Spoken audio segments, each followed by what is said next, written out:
A janela começou com o treinador. A janela do Flamengo agora começou com o treinador. Depois que a gente contratou o treinador, a gente foi pro Everton Cebolinha. Saiu do Everton Cebolinha pro Vidal.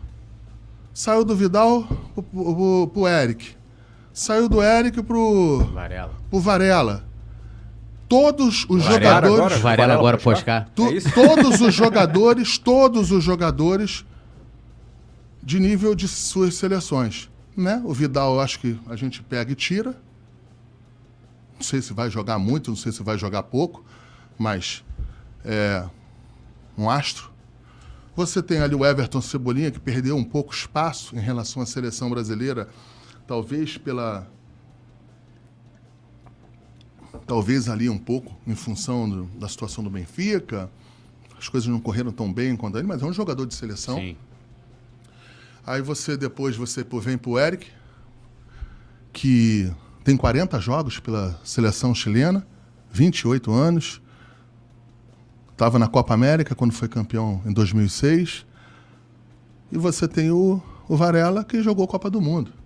A última Copa do Mundo ele entrou 2 vezes. Então, assim, eu acho que a gente está fazendo uma grande janela. Você também tem os jogadores que saíram. Eu acho que o Flamengo saiu de uma maneira correta com os jogadores e boa financeira para o Flamengo, né? Quando você vê ali o Arão, a gente já estava indo para o último ano de contrato e foi, eu acho, um valor bom. O Gustavo também. O Isla, a gente também o liberou. Acho que a gente está fazendo uma boa janela, uma excelente janela aí entre chegada e saída. Eu acho que a gente deu uma oxigenação boa em relação a tudo que está havendo aí. E vamos ver se o nosso segundo semestre é melhor do que o primeiro, aí se acaba tudo melhor. Sobre esse tema de jogadores, Braz, eu acho que isso é inegável, né? Que talvez o ponto forte, ou o que mais chama a atenção dos torcedores, e eu também, de novo, me considerando como torcedor do outro lado, é essa questão da contratação, né? Pode não ter o Gustavo Henrique performado como a gente gostaria, mas é inegável que, naquela época, qualquer um de nós ficou feliz com a contratação do Gustavo Henrique, ficou feliz com a contratação do Léo Pereira. Eram jogadores que estavam em alta, né, nos seus clubes, tal, quando vieram. Eu não diria que isso foi um problema, né, desde que você assumiu a pasta, ao contrário, né? Só jogadorzaço. E o Flamengo até nunca teve, talvez, tanto astro junto quanto agora. Até mais do que 2019, Mas deixa eu né? pegar só um gancho aqui. Independente disso aí, eu acho que tem uma coisa importante para falar. Nós fomos lá, trouxemos o Gabigol. Trouxemos ele por um valor, já tivemos quase o dobro. O Pedro. O Gerson. Me ajuda aí. Você vê todos os jogadores aí. Não, mas os jogadores em que o Flamengo colocou investiu, dinheiro. E agora vale todos mais. Os jogadores. A maioria dos jogadores que o Flamengo botou dinheiro, uma grande maioria que botou dinheiro em cima, o Flamengo teve uma saída ou teve a oportunidade lucrou em cima de querer ter uma saída. E isso aí é difícil no futebol. Não é assim, não é o percentual que as pessoas acham, não. Em 5 jogadores aí, acerta 2. É difícil. Esse negócio aí é difícil. Então, além de reconhecer o mérito nisso, que eu acho que vocês estão de parabéns, você está de parabéns, o trabalho, né, da equipe inteira, o Bruno. A minha crítica como torcedor e o meu questionamento se direcionaria para renovações, né? A gente viu muita crítica, por exemplo, a geração 85, que a galera sempre fala, que renovou, mas os caras já não estavam rendendo nada, Diego Alves que nem tá jogando, por sinal, e aos treinadores. Acho que esse era o ponto que a gente podia esclarecer um pouco. Eu falei do Paulo Sousa ainda agora, sim. Porque o Paulo Sousa talvez tenha sido o mais questionado dos últimos tempos, tipo, o Braz e o Espíndola ficaram um tempo lá na Europa, conversaram com muita gente, trouxeram um cara que tinha um aproveitamento de 30 e poucos %, que parecia ter uma proposta boa, né? O discurso do Paulo Sousa era encantador. Quando chegou, eu falei, esse cara vai... Um profissional que vai explodir. Você ficou romantizado. Fiquei apaixonado pelo romântico. 2 meses depois, eu tava frustrado, decepcionado, aquele iludido pela Morena, viu, sabe? Né? Assim? Qualquer minhas palavras você conquista o Simon. Mas aí quando a gente olhava o histórico do Paulo Sousa, tipo, o que levou a contratação do Paulo Sousa? Fala aí, Branch. Por quê? Por que ele? Não, porque a gente entendia que ele teve uma... Eu discordo em relação aos números da Fiorentina, por exemplo.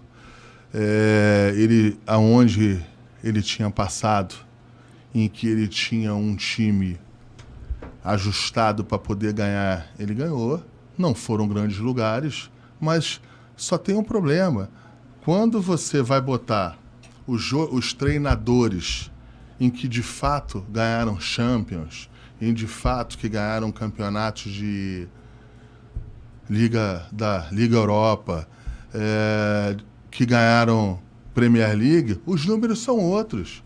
Os números, eu canso de ver perguntas igual a tua, Marcos, mas por que o fulano, por que o ciclano, se ele nunca ganhou nada lá? Não é assim. Poucos ganharam lá e os que ganharam muito. Quanto que vocês acham que é o contrato do Mourinho? Quanto que é de um sei lá, desses aí que estão no Ancelotti? Isso não é brincadeira, não. São números que são totalmente desassociados da nossa realidade hoje em relação a técnico. Isso não quer dizer que não tenha que se fazer uma meia-culpa. Isso não quer dizer que não se errou em trazer o Paulo Sousa. Eu não estou falando nada disso. O que eu estou falando é que se erra também e na hora do acerto é muito mimimi para ter um reconhecimento. Jorge Jesus, tá ninguém conhecia o Jorge Jesus no Brasil. E quem trouxe o Jorge Se Jesus? você quiser, que foi o Pelaipe. Pelaipe. O Pelaipe sabe quem é que trouxe. O Pelaipe sabe quem é que trouxe. Eu não quero... Faz melhor, tem que perguntar pro Jorge. O melhor é para perguntar pro Jorge. O Pelaipe Aliás, falou, ele já Ele falou. Sim, pergunta pro Jorge. Pergunta pro Jorge. Ninguém conhecia Ele ele. negociando com o Atlético Mineiro aqui no Brasil. Ninguém conhecia o Jorge aqui, gente. Mas a carreira era positiva do Jorge Jesus. É uma carreira. Eu sou português. Eu tenho dupla nacionalidade. Legal. Eu conheço bem o mercado lá, o futebol lá. E o Jorge achava que poderia ser um acerto. A gente foi, contratou o Jorge. Eu fiquei 1 mês e meio aqui apanhando dia, tarde e noite. É que esquecem. Dia, tarde e noite. O Jorge, quando chegou, sabe? O Brasil estava indo para a Copa América. Teve 30 dias ali, 40 ali. Ele treinou. Ele fez o treinamento ali, mas quando começou a jogar, a gente perdeu pro Emelec. Ele botou o Rafinha na frente do Rodinei. A gente jogou contra o Bahia, tomou de 3-0 no primeiro tempo. E depois jogamos com o Atlético Mineiro, Atlético Paranaense. Perdemos nas oitavas. Nas oitavas. Aqui era que eu era inventor, que eu sou um louco, um irresponsável. Aí depois muda. Mas assim, é do jogo, é do game, isso aí, vambora. Foi o maior vida acerto que segue. da gestão? Da sua gestão, Jorge Jesus? Eu acho que foi um grande acerto. Eu acho que foi um grande acerto. E o Paulo Sousa foi o maior erro? Ou não? Não, eu acho que eu não vou falar... Simon, eu não vou falar em público. Sem querer ser antiético, Eu não vou claro, falar em público o que eu não falei para ele. Né? Eu acho que se eu tivesse falado para ele, eu poderia falar algumas coisas em público aqui. Como eu não falei para ele, Legal. como eu fiquei quieto, eu vou ficar quieto agora também. E como caiu aquela declaração do empresário dele? Tá voando igual sapo lá. Não, isso a aí- torcida comprou aquela briga lá. Foi feio. Isso foi antiético, né? Eu não faria isso. Aí agora ele é o empresário do Santos. Vamos supor que precisa renovar o contrato do Santos. Como é que faz? Pois é. Acho que desnecessário, eu acho que... Não agiu de forma profissional, né? Sim, Ficou também, magoadinho no e coração. também, entendeu? Mas assim, eu não vou